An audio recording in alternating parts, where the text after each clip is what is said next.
So, kamusta po mga ka-Streetwise? Ako po si Takero Miyamoto at welcome po sa aking munting channel. So, mga kababayan, kung meron mang taong natutuwa, no, dahil nga po sa pagbasura, yan po sa impeachment trial ni Sara sa Supreme Court, si Bato de la Rosa po yun. No? Actually, hindi ko talaga makuha yung point ng mga DDS eh. No? Tingnan nyo ba kung gaano sila katanga, no? Parang, di ba, nung lumabas po kahapon yung decision nga po ng Supreme Court, tuwan-tuwa yung mga DDS, kasama nga si Bato. So parang lumalabas dito no na, yes, hindi na lalabas yung ebidensya. Oh yes, panalo tayo. Yung bank account ni Sara, hindi na mapapakita. Oh yes, panalo tayo mga kababayan. Hindi na masasagot yung mga pinamigay ni Sara sa brown envelope na bribery. Puta, natuwa kayo doon? Pinagkaitan tayo ng hostisya, mga tanga talaga kayo, di ba? Mga boblocks talaga itong mga hayop na to eh, no? So ngayon mga kababayan, tinan nyo to Okay. So ngayon si Bato, sabi ni Bato ito Hallelujah! Hallelujah! Hallelujah! Hallelujah! Roll call! Oh, sabi ni Bato, puta, dinami mo pa yun. Ngayon, putang ina, walang yaka talaga Bato, no? Nung pumapatay ka ng tao, sabi mo, kill, kill, kill. Ngayon naman, hallelujah ka na. So sabi niya Bato, hallelujah. Oo. Holy Spirit na. Holy Spirit beats evil forces in Sara Duterte, Supreme Court win, Bato de la Rosa. Kapal ng mukha no? Alam niyo kung merong evil forces dito, kayo yun. Puta, kayo yung pumatay ng 30,000 na katao. Saan ka nakakita 30,000 na katao pinapatay? O di umano, di ba? Sabi sa data.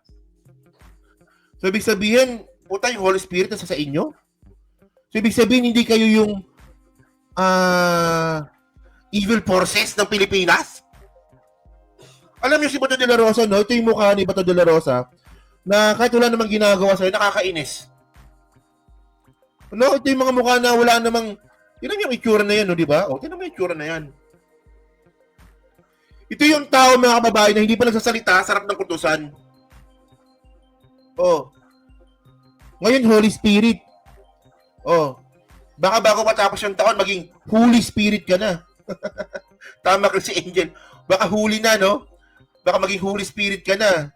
Tingnan natin yan. Oh, Holy Spirit no?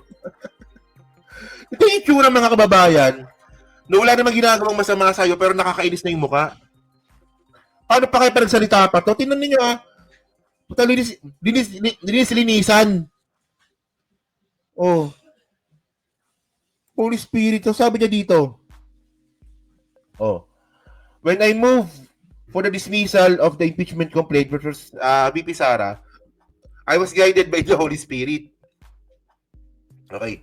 When the Supreme Court ruled it's unconstitutional, I'm sure they were guided also by the Holy Spirit, he said in the Facebook post, di ba? Okay. Okay, so, gets ko na. Yung Holy Spirit pala dito si Digong. Oh. Kasi tingnan po yung picture ko nga, no? Kasi tandaan natin mga kababayan, no? 12 po yung in-appoint ni Digong. 12, 11. Ang pagkakalam ko 11 eh. Oh. 11 po yung appointee ni Digong sa Supreme Court. So sila po ay guided po ni Digong. Alam naman po natin mga kulto po yung mga yan. So yung Holy Spirit po talaga nila si Digong. Gets ko na. Okay. Gets ko na. Oh, kuha ko na. Oh. Sabi pa dito, the Holy Spirit defeated the forces of evil. Hallelujah. Puta ka na, coming from the mamamatay tao, no? The Holy Spirit defeated the evil forces, di ba? Nanggaling po ito sa bunganga ng isang mamamatay tao. The High Court has ruled that the impeachment complaint against Duterte violated the Constitution ban on having multiple impeachment proceedings in a year. So para talaga sa Supreme Court, no, yung at least natapos na natin yan. Okay na. Oh, si Bato na pala topic natin. So sabi dito, the House of Representatives earlier impeached Duterte in February over allegations of misuse of public funds. threats to kill President Marcos. Among others, the country's VP has denied the allegation, saying she was being targeted to derail her in presidential bid in 2028. So, yun na naman, 2028. So, kayong mababayan, Napa-hallelujah si ito. Actually, may report dito sa sa News 5. So, panoorin na lang natin to, no? Ito na ba yun? Wait lang, bago lang laptop ko ngayon, sige, panoorin natin to. Senator Bato de la Rosa sa naging desisyon ng Korte Suprema na ideklarang unconstitutional ang Articles of Impeachment laban kay Vice President Sara Duterte. Anya, natalo ng Holy Spirit ang pwersa ng kasamaan. Para naman sa isa pang kakampi ng Holy Spirit! Vice-Presidente sa Senado na si Senator Amy Marcos, tila tapos na ang laban. Galangin na lang daw ang desisyon ng SC. Isa pa to si Amy Marcos, sarap utusan din nito, no? Awat na sa politika at atupagi na ang trabaho. Pati ang isa sa mga petitioner sa si Attorney Israel Torion, ikinatuwa ang desisyon. Tagumpay daw ito ng taong bayan. Pero si Senator... Alam niyo pala si Torion pala, mga kababayan. Ano pala ni ni Kibuloy? Scholar ni Kibuloy pala ito. Oo, actually, ayun ang narinig ko, sa usap-usapan po namin nung nakaraang araw sa Okada, na itong si Torion, from the pinag-aral to ni Kibuloy hanggang maging abogado. So, alaga talaga ni Kibuloy itong si Torion. Oo. Yun pala kwento ni Torion. Kaya pala sobrang loyal niyan sa mga Duterte tsaka kay Kibuloy. Si Kibuloy pala nagpa-aral diyan. Oo. At din pa siya nag-school ng nung tawag nito, yung Jose Maria College. Oo. Risa Hontiveros, dismayado. Isa raw sa pinagtataka ng senadora ay kung paano nalabag ang one-year bar rule, gayong isang impeachment case lang naman ang iniakyat sa Senado. Naniniwala naman daw si Senator Bam Aquino, dapat ituloy ang paglilitis. Handa na kaming dinggin ang lahat ng ebidensya para makapagdesisyon ng patas bilang mga hukom, kaya dapat ituloy na yung impeachment trial. Tingin naman ni Senador Joel Villanueva, desisyon pa rin ng mayorya ang dapat manaig. Dapat daw pag-usapan ito ng mga senator judge sa loob ng impeachment court at magdesisyon sa tatakbuhin ng impeachment complaint. Will the impeachment court submit to the decision of the Supreme Court? Nangyari na yan nung time ng impeachment ni former Chief Justice Corona. So, ganun din yan, the same thing. Actually, ito, yung sinabi dito ni Joel Villanueva, hinahanap ko yun Hindi ko makita yun na nangyari na daw po ito nung panahon nga raw po ni Corona, na may decision daw po yung Supreme Court pero sinunod pa rin daw po yung gusto ng Senado. Actually, hinahanap ko siya, hindi ko siya makita. Pero by the way, kung galing naman to ko Joel Villanueva, medyo naniniwala ako Sige. Senator Tito Soto gustong marinig ang sasabihin ng mga taga-kamara. Merong nag-a-advise sa akin na pwede raw namin pwedeng i-disregard ng Senate yung Supreme Court decision because it tramples over the work of the Senate na kahiwalay. Separate body kami. Idinaan naman sa indignation rally ng... Okay. So ngayon mga babayan, at least you get the point, So ang point natin dito, si Bato de la Rosa tuwan-tuwa, guided by Holy Spirit. Sige, okay lang. Wala namang problema yan. Na maging masaya ka ngayon, pero tandaan natin mga kababayan, tandaan po natin, yung pagiging masaya po ni Bato de la Rosa, saglit na lang po yan. Alam nyo, ganito din po yung nangyari po kay Digong bago po siya arestuhin. O sabi dito Bersamin, nagsalita si Bersamin no ICC warrant for Bato, but Philippine authorities will act if there is one. Naalala nyo ba? Ito rin po yung sinabi po ni Bersamin dati kay Digong. Sabi niya, sige, kapag meron ng arrest warrant, hulihin ka namin. Wish granted. Parang ganun yung sinabi ni Ngayon ang sinasabi ni ni Bersamin dati. So sige, okay lang yan. Magpakasaya ka ngayon. Masaya ka. At mukha kang tanga at wala kang alam. Ang ending naman din nito, uhulihin ka pa rin. Ako naniniwala po ako na uhulihin po si Bato. Konti na lang po yan. Konting push na lang yan. Uhulihin na po yung pinakawalang kwenta natin, senador. Sabi dito, no warrant of arrest has been issued by the International Criminal Court for Senator Bato de la Rosa in relation to the previous administration war on drugs Executive Secretary Bersamin said on Sunday. And then, mga babae, tandaan po natin, ito nangyari po ito kahapon. Nangyari ito kahapon, no?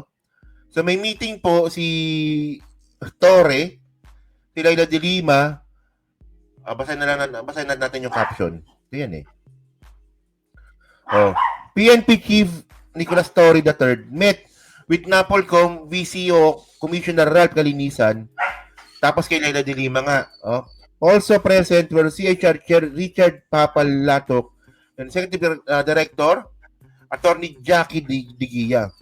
In a interview, sabi nga ni Lima that they talk about the ongoing investigation of the International Criminal Court. O yan ha. Napolcom, PNP, pati si De Lima kasama. Oh, pinag-uusapan po nila yung ongoing investigation ng ICC sa Pilipinas. So tanda natin mga kababayan, yung investigation po kay Digong tapos na. Kasi nga po si Digong nahuli na. Ngayon sino pang iniimbestigahan dito? Si Bato. Si Bongo, si Sara, si Grijaldo, si Leonardo, si Danao, si isa pa. Yung tumabong senador. Na pulis. Oh. So, ibig sabihin nun mga babayan, updated po si General Torre. Diyan po sa investigasyon po ng ICC. Oh. Hindi natin alam. Baka yung Holy Spirit na sinasabi ni Bato. Baka guided yan papuntang ICC. Ano, di ba? Albayalde. Thank you, Albayalde. Oo, thank you, Danny Reynaldo. Si Albayalde. O, di ba? Oh. So, in passing, actually, I pointed out na okay yung ICC na talagang pinaka-target niyan, ang focus niyan, yung mga highest officials. Those officials were highest responsibility dun sa mga EGK, she said. And of course, include the former President Duterte na nasa dahig na, and then former PNP Chief, the Senator Bato de la Rosa, bilang Chief Enforcer ng Oplan Tokhang, she said. Oh. So ngayon, sige, magpakasaya ka na si Sara, kikirtigan ng Supreme Court, pero ang ending naman dito, malaki pa rin po yung chance ang mahuli ka. And by the way, mga kababayan, dito na pag-usapan natin ito kahapon eh. Hindi ba naisip ng kampo ni Sara na yung pagbasura po ng Supreme Court dyan po sa impeachment trial niya, makaka-apekto po ito sa interim release ni Digong? Diba? Tandaan natin mga kababayan ha, ang rason o kondisyon ng ICC para mabigyan po ng interim release si Duterte, interim release para malandali ang makalaya habang nagpoproseso yung kaso. Dapat po, hindi maapektuhan ang korte ng ICC pag si Digong po nakalaya. Pangalawa, dapat po, hindi rin po maapektuhan o ma-pressure yung mga biktima or mga witness po ng kaso laban sa kanya. Yung point dito mga kababayan, yung nangyari po sa Pilipinas ngayon, kahapon, sa impeachment trial ni Sara, malalaman po yan ng prosecution team po ng ICC. At posible pa nilang itong gamitin para po harangan yung impeachment, para po harangan yung interim release po ni Digong. So pwede sabihin ng ng prosecutor ng ICC na, teka lang, palalayain niyo si Digong? Palalayain niyo si Duterte sa pamamagitan ng interim release? Ikita niyo naman kung gaano siya kapangyarihan sa Pilipinas. Pati mga judges, hawak niya. Di ba nakuha niyo yung point ko, di ba? Updated po yung ICC sa Pilipinas. So alam po ng ICC judges din po, yung nangyari po kahapon, malalaman din po nila yan.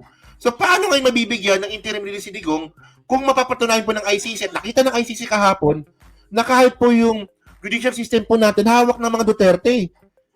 Pag hawak ng Duterte ang judicial system, malaki po yung chance na maapektuhan po yung mga witness po ng ICC. Naisip ba ni Sara yun? Na saan nangyari po na ito, posibleng lalong hindi na makalaya si Digong? Baka hindi, ngayon eh. O, di ba? mas lalong, di ba? Mas lalong maharangan yung interim release. Di ba? Mas lalong maharangan yung interim release ni Digong dito. Oh. So ngayon mga kababayan, no, isa sa malaking ebidensya po talaga kay Bato. Alam naman po natin to, no? Bukod nga po sa testimonial evidence, tsaka sa mga video evidence, ang pinakamalaking ebidensya po talaga na posibleng kaharapin po talaga ni Bato, itong dokumento po na to. Ayan, no? PNP Anti-Illegal Drugs Campaign Oplan Project Double Barrel. July 1, 2026, kakaupo pa lang ni Digong. Sino pumirma? Ayan, no, si Bato. Oh, si Bato pumirma. Yan, no, pirma ni Bato yan, no? Oh, so ano bang point ko dito mga kababayan? Ganito point natin eh. Tandaan po natin, no, na si Digong po nakakulong na. May probable cause na. In term ng Pilipino, no. May layman term, may may probable cause na po doon. So, ibig sabihin nun, di ba, may patayan po talaga nangyari. Tandaan po natin, hindi po mangyayari yung patayan kung walang nag-execute. Kung walang nag-initiate. So, sino nag-initiate? Base po sa dokumento, si Bato. Kasi mga kababayan, si Bato po talaga yung nag-utos eh. Na mga pulis na pumatay kayo ng tao eh. Base po sa memorandum po na to. Na pirmado ni Bato. So, napaka-unfair naman po kasi na si Digong nakakulong, si Bato hindi. So, ako naniniwala po talaga ako na eventually, ma-arrestuin po yan si Bato. A-arrestuin po yan. Oh. Niniwala po ako doon. So, ngayon, sabihin na nga natin, na tuwan-tuwa si Bato ngayon kasi nga po, absuelto si Sara sa Supreme Court. Pero, eventually, iiyak ka din, buha ka ng ina ka, iiyak ka din. Magmamakaawa ka din. Wala ka sa ebidensya laban sa iyo eh. Di ba? Hindi pa mangyayari yung patayan kung wala ka. Hindi pa mangyayari yung patayan sa war on drugs kung wala si Bato. Oh. So, isip-isip ka ba to? Di ba? So, yun mga kababayan, no? So, kayo po, no? Anong masabi nyo nga po dito sa pagsabi nga po ni Bato ng Hallelujah. Guided by Holy Spirit daw. Lupit, no? Oh. Alam po, Ma'am Brenda Barton, maraming salamat, no? Si Ma'am Joanne, na dyan na rin po, no? Yan. So, pag-comment lang po sa baba, binabasa ko pong lahat yan. Kayo po ba, naniniwala po ba kayo na eventually, di ba, sa patawa-tawa ni Bato ngayon, eventually, iiyak din po yan pag siya po inaresto po ng ICC. Yan, no? So, pag-comment lang po sa baba, kung ano nga sabi nyo nga po dito, at syempre, pa-like, pa-subscribe. Yung mga kalabisan, pa-share na rin po ng video po na to. Ano? So, thank you mga kababayan. And then, pag-usapan lang natin itong last topic natin. Last topic tayo. Lynn Mariano, anong masabi ko, Takero, nakakagalit ang mga Duterte. Diba? Welcome to the club. Don't worry, Ma'am Lynn Mariano, hindi lang ikaw. Marami po tayo. Hello po kay Trigger Woman, kay Chris Angel, kay Rusty Manalo. Thank you po, no? Okay. So, next topic tayo. Ito, yan. Ito.